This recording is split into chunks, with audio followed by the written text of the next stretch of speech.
Just take an example that one day you are given one English sentence to speak in public in front of around 40 or 50 people. And on the other side, you are given single sentence in English to write 1,000 time imposition. Can you tell which one will you select from this one? I think I can tell that you will absolutely choose the second option, which is writing the imposition. I think that this is all everybody actually feels, when they are about to give a public speech in front of that many audience. Absolutely, they will be frightened. Even I was like that once, but now I have changed a lot by using some of the similar methods which I'm going to tell you in today's video. Before that, if you have not subscribed to my channel, make sure you do that and like this video also. Hello there, what's up people? It's me Jaya. You're watching me on The Expound. Let's get into the video.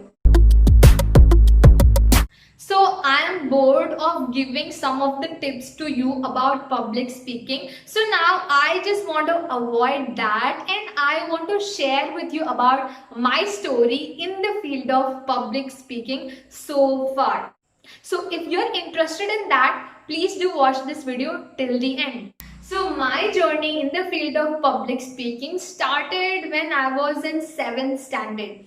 At that time, I used to feel so proud of myself that wow, I'm just in 7th standard and I'm able to speak this fluent in front of these many people. I'm a good public speaker. Then I used to be just proud of myself for no reason, even though there were kids who were doing great in the field of public speaking at a very young age, just like 8 or 9 or 10 years old.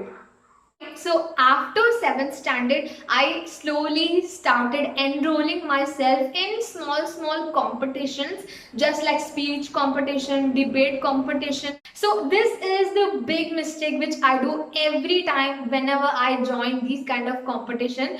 I just randomly give my name. I just randomly enroll myself in that competition. I don't even care about what topic is it and what competition is it going to be. I just think that okay, I'm going to be in that competition. I'm going to get a participation certificate. So for that participation certificate itself, I used to enroll myself in such competitions, and after enrolling myself, I used to sit and just think about what am I going to do in this, how am I going to do this and all these stuff. But after that, I had that willpower to participate in that. I think that is the one thing which you should start having it, even though you don't have. People think that I don't know to do anything in this field, so if I go, I won't be able to do it. But that's wrong. That's a huge mistake everybody is doing. When you get into the field and suffer that, when you're scared in that field, then only you will learn. Then only you will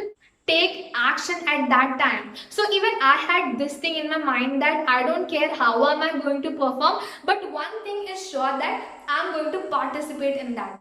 So I started participating in that and my performance was the worst. Even the moderate children who didn't even know many things, even they performed well. And at that time I used to think, why am I not performing in the stage well? I can talk with people directly, but when it comes to the stage, when I face these many people, then why am I not expressing myself out? Why am I not talking properly? Then I started realizing that I should face this fear. I should destroy this fear from my life, and then I should start accepting that fear. So normally when you're accepting the fear, you are challenging your own self. So when you challenge yourself, that is life. Life is full of challenges. I wish that you also should take lots and lots of challenges. You have to act upon it. You have to continue what you are doing and achieve things in that certain field. And I think there are two types of competition in every school. One is paid competition, which I used to enroll myself each and every time and just not do well in that. And the second one is paid competition. But I don't think I have ever participated in any of the paid competition, because I think that why should we give the money in order to express our talent. Our talent is our talent and it's none of their talent.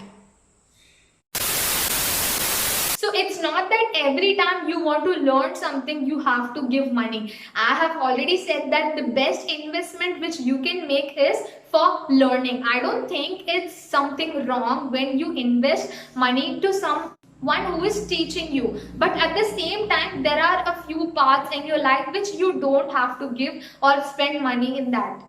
But now, just deviating the topic from that money thing, and after that, I enrolled myself in many competitions, and then I used to see myself that I used to prepare things, but when I get into the stage, I forget. I totally forget because I did not know what all the things I should do to remember, or what all the things which I should do when I am on the stage. But now I know that I am able to perform well.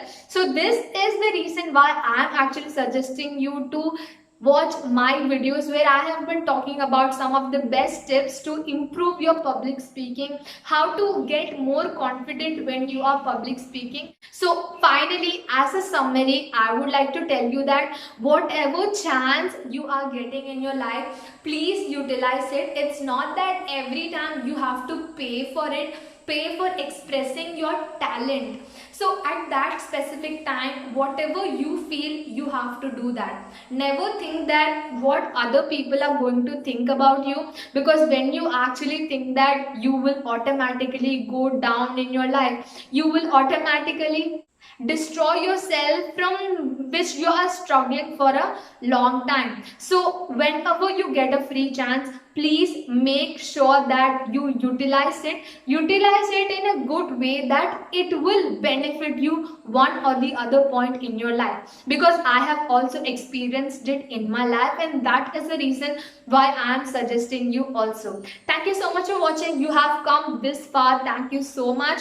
And I think these are the things which you should also do if you want to be a good public speaker or a speaker like me. Thank you so much for watching. If you like this video, make sure that you subscribe this channel and like this video also, because when you're doing these kind of things, I get a lot of motivation in making videos, which can help you, which can benefit you. Thank you so much. Until the next video. Bye.